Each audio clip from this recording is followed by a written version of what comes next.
In Parshas Chayei Sara, Avraham tasks his most trusted and loyal servant Eliezer to go on a mission. And that mission is to find a wife for his son Yitzchak. And Avraham says to Eliezer, I don't want you to find a wife from the local community. I want you to go back to my homeland. I want you to go back to Haran and find a wife for my son Yitzchak from my family. And so Eliezer responds in a way that probably all of us would. He thinks practically. And he says to Avraham, well, what happens if when I go there and I try to convince them to let their daughter come, what if she doesn't want to come? What if they don't want to let her come? Because they never met the chassan. They don't know who the boy is. And he says, Ulai, perhaps, lo soveho ishol aleches acharai, she won't want to come. Should I bring Yitzchak there? So Avram says unequivocally, he says, absolutely not. Hashem will be with you, but do not take Yitzchak out of the land of Israel and bring him there. And so Eliezer goes off on his mission. Hashem is with him. Eliezer identifies Rivka. He puts the ring, he gives her the ring. The shidduch is made.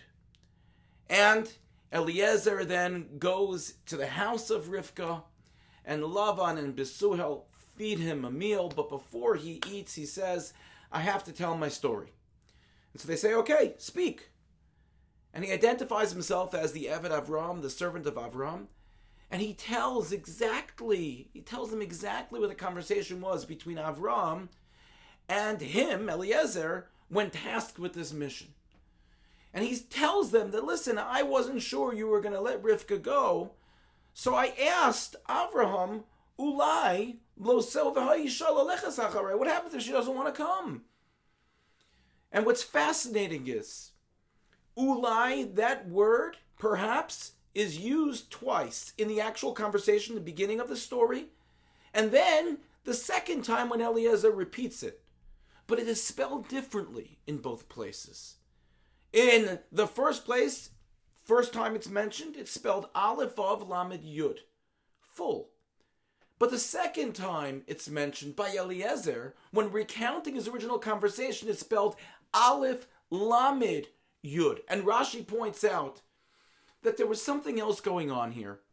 Eliezer had a daughter, and Eliezer really wanted for his daughter to be the one to marry Yitzchak.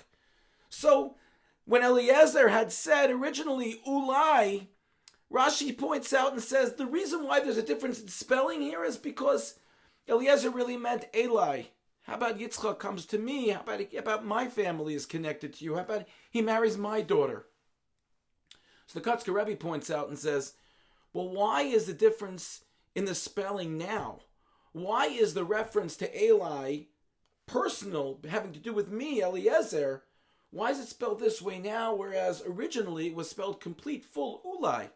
So he says as follows. He says, only after the fact do we realize many of times what were our real motivations.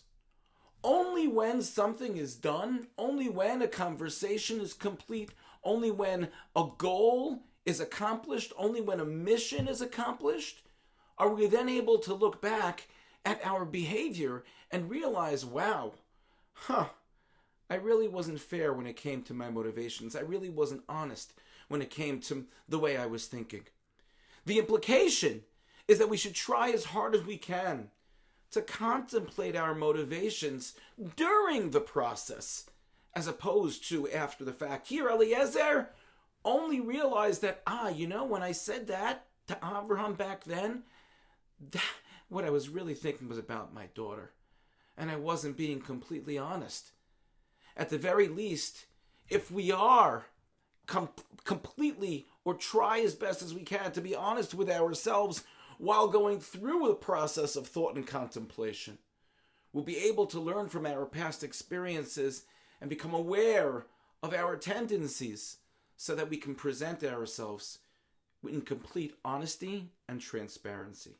May we be able to apply this lesson to our lives on a regular basis. Thank you for listening, and have a good Shabbos.